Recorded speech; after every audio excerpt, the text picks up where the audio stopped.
My name is Olivia. This happened about half a month ago. I received a call from my mother-in-law, Lily, inviting me to a memorial ceremony. Yes, I'll come. I replied cheerfully, but inside I felt down. A memorial ceremony means Tommy and the others will be there too, right? That was my worry. My husband Ken and I got married about 3 years ago. During a family meeting back then, Ken's sister-in-law, Emma, said to me when the in-laws weren't around, "You're kind of plain. Disappointing to have someone like you as a sister-in-law." I was furious, of course, but I didn't want to make a scene, so I pretended not to hear. Then Ken's brother-in-law, Tommy, added, "I don't mind if you're plain or poor." Poor? Yeah, your family's just average, right? Well, yes. Then you're poor. Not a good match for our family. They mocked me like that. Ken noticed and stepped in quickly, so the conversation ended there, but it still hurt. What was that about? Even with all their money, they're poor in character. I complained later, but it was just a petty response. Because of that, I still don't like Tommy and his wife. No, it's more accurate to say I hate them. I don't want to see Tommy, but I already told Lily I'd come.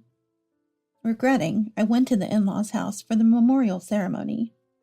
Their family runs a big company locally, so at their memorial ceremony, there were many guests. One after another, people arrived and greeted the in-laws. Ken and Tommy were greeting people too, while I stayed behind the scenes with Emma. Even while busy, Emma said to me, "I'm surprised a poor person like you showed up." "I'm not poor, and I came because Lily invited me." "Really? You're not here for the ceremony money?" "Of course not." "I can't believe it." Emma looked at me with disdain. It's really infuriating. Judging people by their appearance, always labeling them as poor? What kind of upbringing did this person have? I'd like to see their parents' faces. I muttered under my breath. Then, as if responding to my comment, Tommy's voice came. "I'd like to see the family of a poor person, too." Tommy?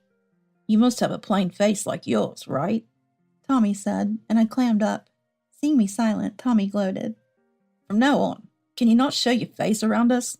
It's unpleasant just seeing a plain poor person." Yeah, Tommy's right. Emma agreed with Tommy's words. I was so angry that I was about to retort. But then Lily came over to us. "What's going on? I could hear voices from over there." "No, Lily, it's nothing." Emma hastily covered up. Lily looked at me with concern.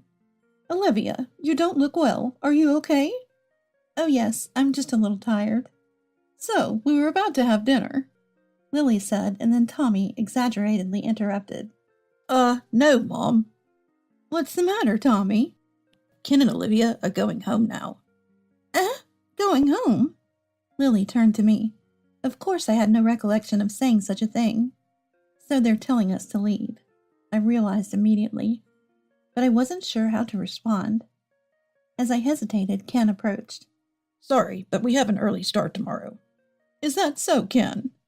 "Yeah, so we're heading back now." "Then let's have dinner another time," Lily said, smiling at me. Then Ken and I quickly left the in-laws' house. As we left the in-laws' house, Emma quickly followed us. Lily asked me to give this to you." Emma handed me something that looked like a thank you gift. Avoiding eye contact with a dissatisfied expression. "Thank you for going out of your way." I responded indifferently. Then Emma sneered. "Running away suits you." "Running away?" "That's right. Just run away and never show your face to us again." Emma spat out these words. "If I could, I would," Ken replied calmly, making Emma's face turn red. "What did you say? Are you mocking us?" "We're only doing what you asked, not to show our faces." "Don't be ridiculous, you poor thing. That's exactly what I mean by mocking." "My apologies, then. We'll be leaving now." Ken quickly put his hand on my back and started walking. After walking a bit, Ken apologized to me. "Olivia, I'm really sorry." "Why are you apologizing, Ken?" "Because of what Tommy and Emma did." "You don't have to worry about it." "But I feel responsible for you being called poor because of me." Ken sighed deeply. It's been a while since I've seen Ken this downcast, maybe since the day we first met. That thought brought back memories of our first meeting. I met Ken when I was a university student. At that time, I was in the midst of job hunting. Hearing about a second round of recruitment at a local Boston company, I rushed onto a rush hour train for an interview. Then I made a big mistake. It happened when the train arrived at the station. Trying to get off, I was pushed by the crowd and dropped the envelope I was carrying. Oh no, my resume is in there. I reached out to pick it up, but lost it in the crowd. Where did it go? As the crowd thinned, I frantically started searching for the envelope. While looking around, I suddenly heard a voice from behind. Excuse me, are you looking for this?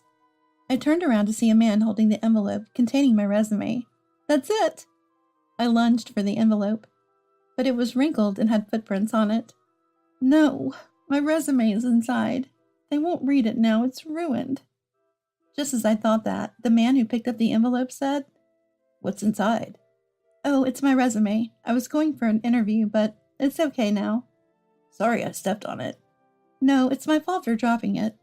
We both felt down. There was no time to rewrite it now. I decided to give up, thinking it wasn't meant to be. I took the dirty envelope, ready to go home. But the man, seeing me about to leave, said, It's too early to give up. I'll go with you and apologize. But, which company's interview is it? If I know the company, I can help guide you. The company I'm going to is... I told him about the company I was headed to. The man's expression brightened instantly. Then it's all right. But with this resume? It's fine. Dad won't mind something like this. He said with a smile. This man was my now husband, Ken. The company I was headed to for the interview was, in fact, Ken's family's business. Afterward, I went to the company with Ken, and he explained the situation to his father, Sam.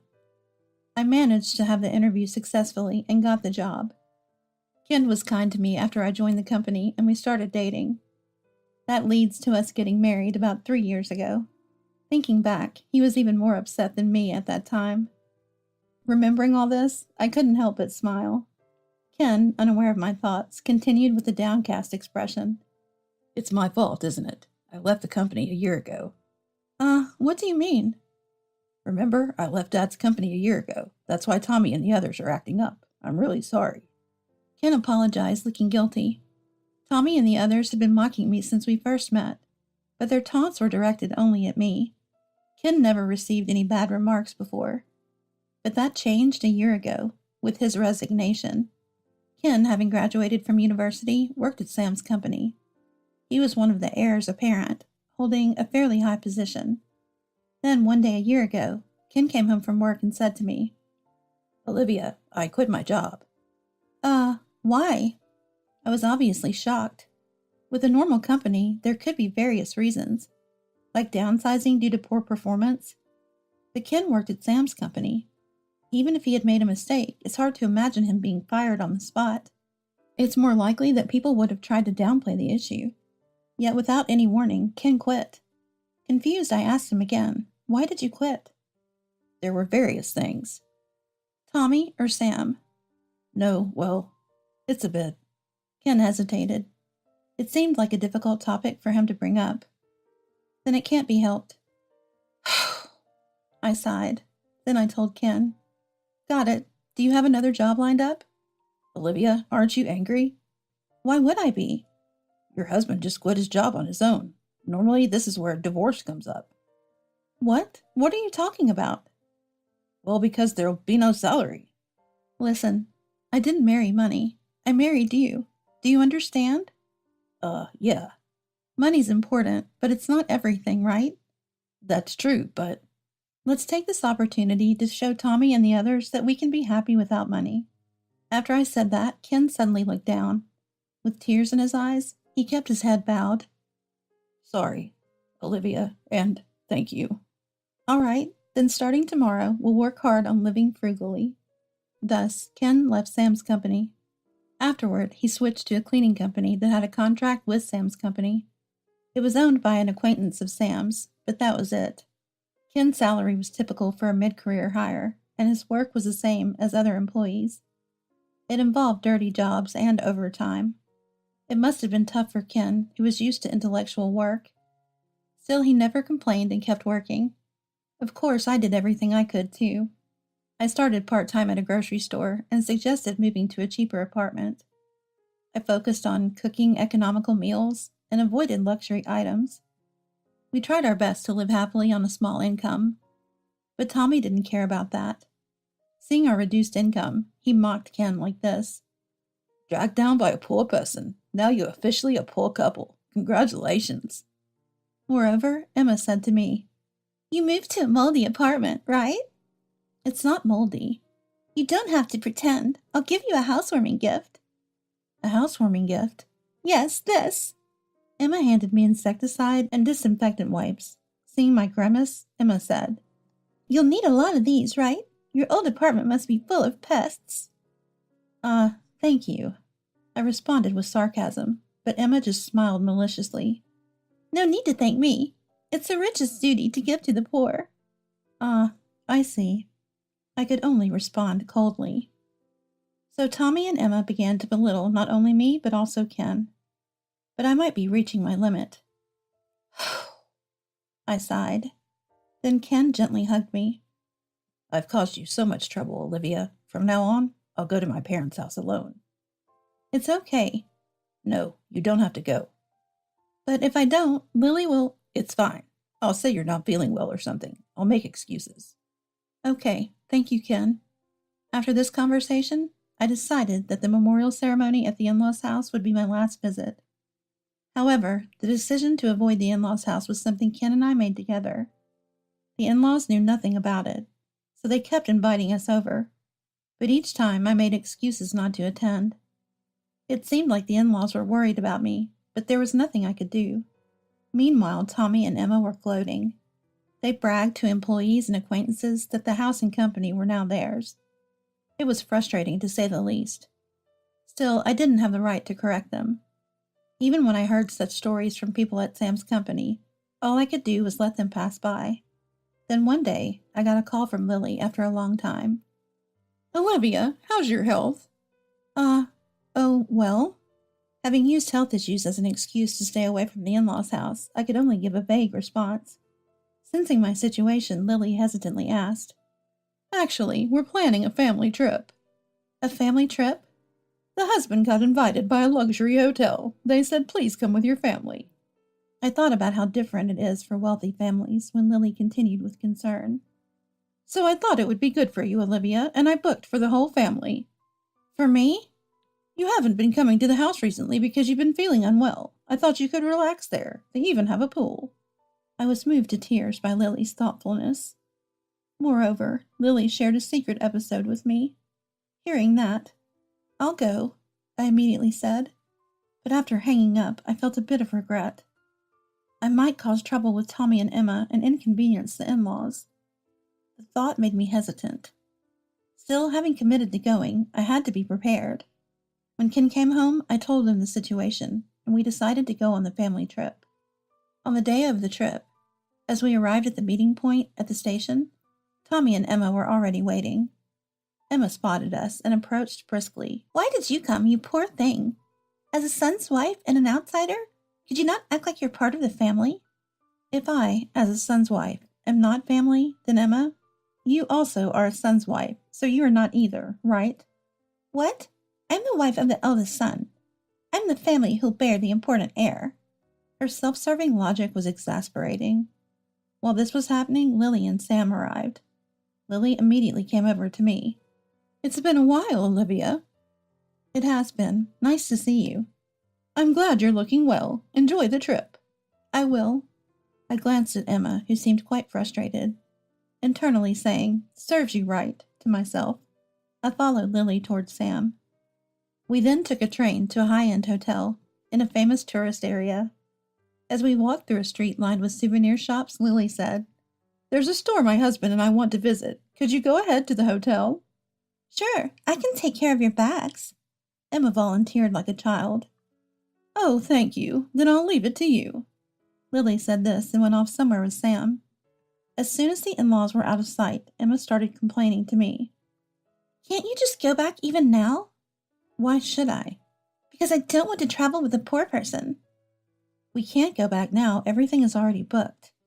You can make up some urgent matter. No, I won't. I firmly refused and started walking towards the hotel. Emma Grumpy followed me. Then from behind, she threatened, "If you won't go back, I'll make you." "What?" "Nowadays, you can cancel reservations over the phone or online."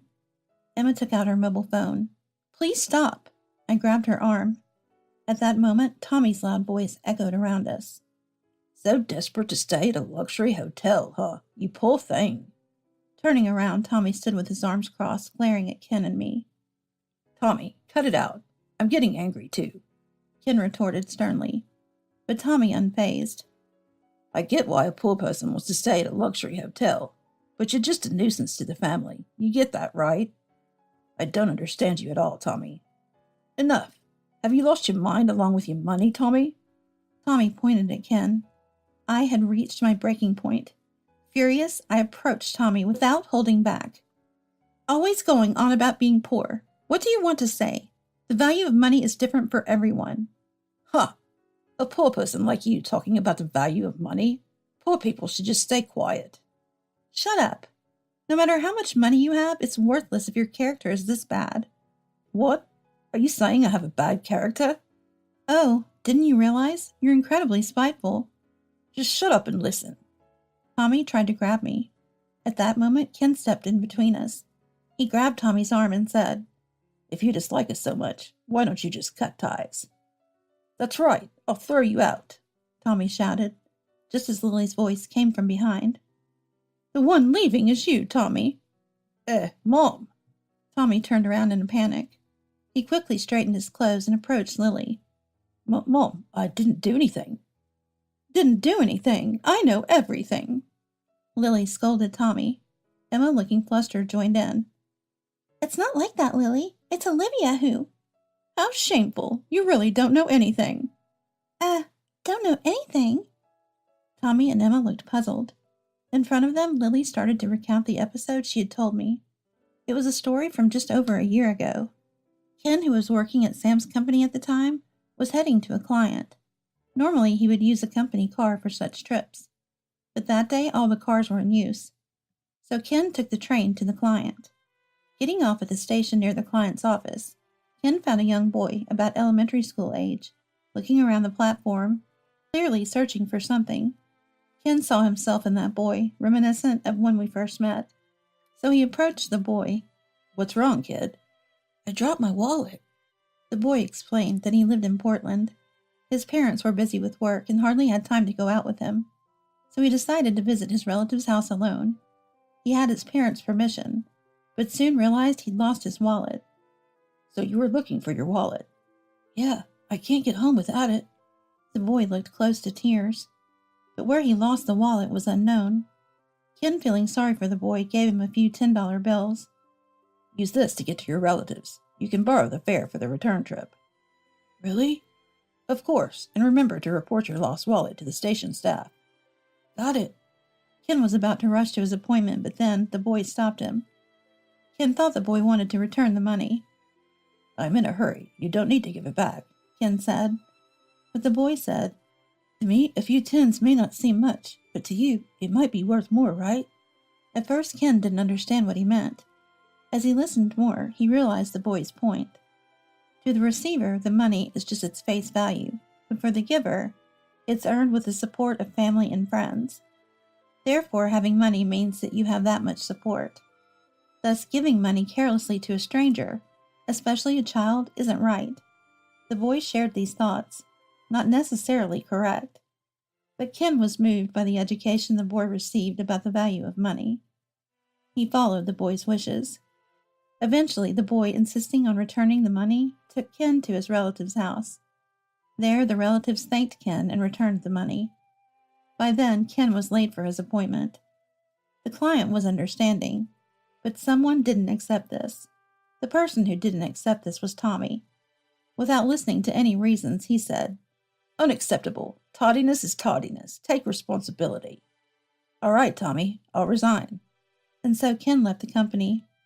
Lily concluded the story. "The child insisted on expressing his gratitude and invited us to the hotel." "Wait, so staying at the luxury hotel is because—" Emma turned to Ken with a look of surprise. Lily nodded. "Yes, he wanted to return the favor by offering his service." "But he never mentioned such a thing." Tommy snapped at Lily. Lily glared back. You just didn't listen to the story. But, be quiet. More importantly, Sam has something to say to you. Lily turned, revealing Sam standing behind her. Sam approached with a stern face, showing Tommy a stack of documents. Do you know what this is, Tommy? Dad, is this from accounting? Yes, there were many oddities, so I had it investigated. Oddities? Tommy's face filled with anxiety. I realized what was coming next. Tommy had done something wrong. Soon, Sam's angry voice filled the air. Tommy, you've been embezzling company funds. That was my money. No, it's different, Dad. What's different? The investigation results are in. But, enough, no excuses. If you make excuses, I'll file a criminal complaint. Do you understand? Ugh. Tommy collapsed to the ground, speechless. Sam then turned to Emma. Emma, you're complicit, aren't you? No, I didn't. Buying up luxury brands, it seems. When Sam said that, Lily pulled out a stack of receipts from her bag. Showing them one by one, she said to Emma, I got copies from your favorite stores. You've been living quite comfortably, haven't you? No, that's not true, Lily. What's not true? They're all in your name. But this is my... Paid for with company money, right? Be prepared for a lawsuit for damages. Lily smiled, her gentle tone somewhat more intimidating. Emma, trembling with anger, turned to Tommy. It's all Tommy's fault, everything. Don't blame me. It's because of your spending. Shut up. You're useless to me now. Why? You're getting fired for misusing company funds. I have no use for a poor man. What? That's my line. I don't need you. We're getting a divorce. After that, Tommy and Emma were sued by Sam for damages. Although criminal charges were not pursued, Tommy was kicked out of the house. Additionally, due to misconduct, he was fired from the company. Now he's working at a construction site from dawn to dusk to pay back the compensation demanded by Sam. Meanwhile, Emma divorced Tommy. Unable to pay the damages after the divorce, she turned to her parents, who quickly paid Sam. However, they were strict with Emma. They demanded she repay the money they spent. Left with no choices, Emma started working at a club. But without a steady clientele, and struggling even to buy makeup, she became impoverished. She's now known as a poor person in her circles, living days filled with regret.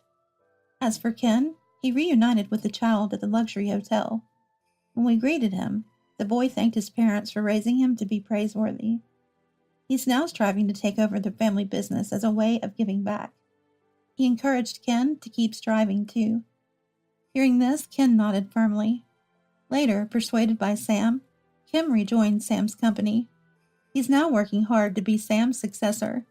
I, too, am making an effort to continue supporting Ken in his endeavors.